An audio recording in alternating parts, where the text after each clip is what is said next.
கிட்டத்தட்ட கிழக்கு திசையை நோக்கி பல கிலோமீட்டர் தூரம் போகுது. இன்னொரு பக்கம் தரங்கம்பாடி கோட்டையில பாத்தீங்கன்னா மேற்கு திசையை நோக்கியும் தெற்கு திசையை நோக்கியும் 2 சுரங்கப்பாதை பிரியுது. இதெல்லாம் விட நாகூர் தர்கால பாத்தீங்கன்னா மறைத்து வைக்கப்பட்ட ஒரு சுரங்கம் இருக்கிறதாவும் பேசப்படுது.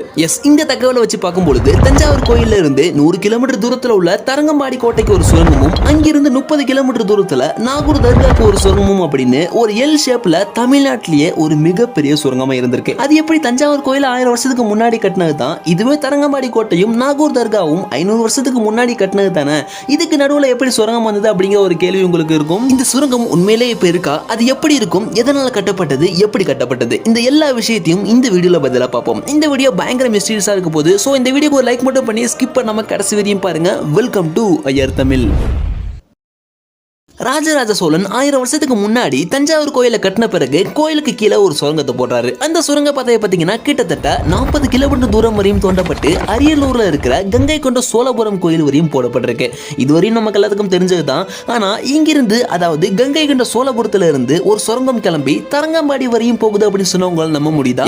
கடலோரத்துல இருக்கிற தரங்கம்பாடி கோட்டையை தஞ்சாவூர் கோயிலோட இணைக்கணும் அப்படிங்கிறதுக்காக தஞ்சாவூர்ல இருந்து சோழபுரத்துக்கு வர சுரங்கத்தோட பார்த்தீங்கன்னா தரங்கம்பாடி சுரங்கமும் இணைக்கப்பட்டிருக்கு. தரங்கம்பாடி கோட்டை 400 வருஷத்துக்கு முன்னாடி டேனிஷ்காரங்களோட தானே, அது எப்படி தஞ்சாவூர் கோயிலோட இணைக்க முடியும் அப்படின்னு உங்களுக்கு ஒரு கேள்வி இருக்கும்.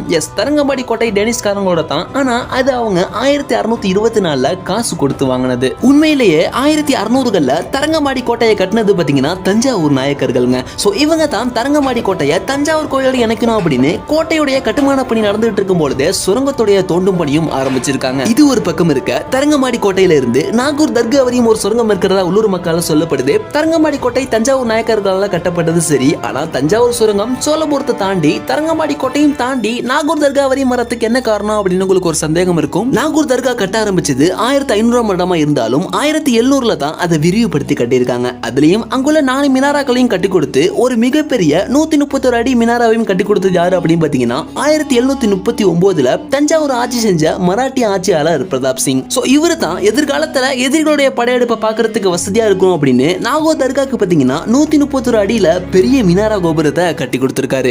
இதனால தான் நாகூர் தர்கா கூட தஞ்சாவூர் தொடர்பு வச்சுக்கணும் அப்படிங்கிறதுக்காக தஞ்சாவூர்ல இருந்து தரங்கம்பாடி கோட்டைக்கு வர சுரங்கத்தை பார்த்தீங்கன்னா எக்ஸ்டெண்ட் பண்ணி நாகூர் தர்கா வரையும் போடப்பட்டிருக்கு அப்படின்னு சொல்லப்படுது.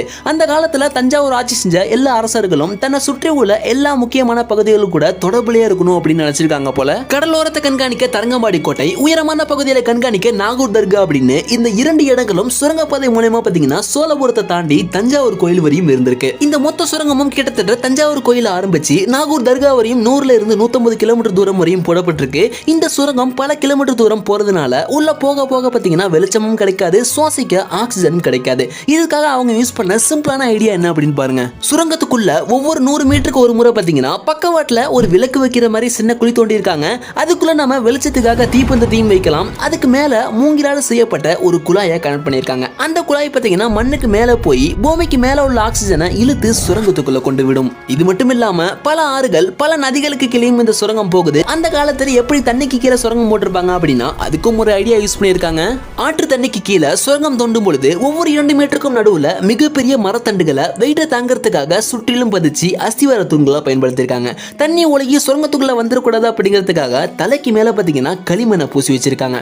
இந்த அளவுக்கு டெக்னாலஜியை அந்த காலத்திலே பயன்படுத்திருக்கிறத பார்க்கும் பொழுது பிரமிப்பா இருக்குல்ல. 1000 வருஷத்துக்கு முன்னாடி தஞ்சாவூர் கோயில இருந்து சோழபுரம் வரையும் போடப்பட்ட சுரங்கம் பார்த்தீங்கன்னா ராஜராஜ சோழனால கட்டப்பட்டது அப்படிங்கிறதுனால தஞ்சாவூர் கோயிலை எப்படி ஸ்ட்ராங்கா கட்டினாரோ அதே யுக்தியை பயன்படுத்தி தான் இந்த சுரங்கத்தையும் தரமா கட்டியிருக்காரு. அதனால தான் இன்னைக்கு வரையும் அந்த சுரங்கம் இருக்கிறது அடையாளம் தெரிஞ்சு அதிகாரப்பூர்வமா அறிவிக்கப்பட்டிருக்கு. ஆனா சோழபுரம் டு தரங்கம்பாடி, தரங்கம்பாடி டு நாகூர் தர்கா, இந்த சுரங்கம் பார்த்தீங்கன்னா அதுக்கப்புறம் அந்த மன்னர்களால் கட்டப்பட்டது.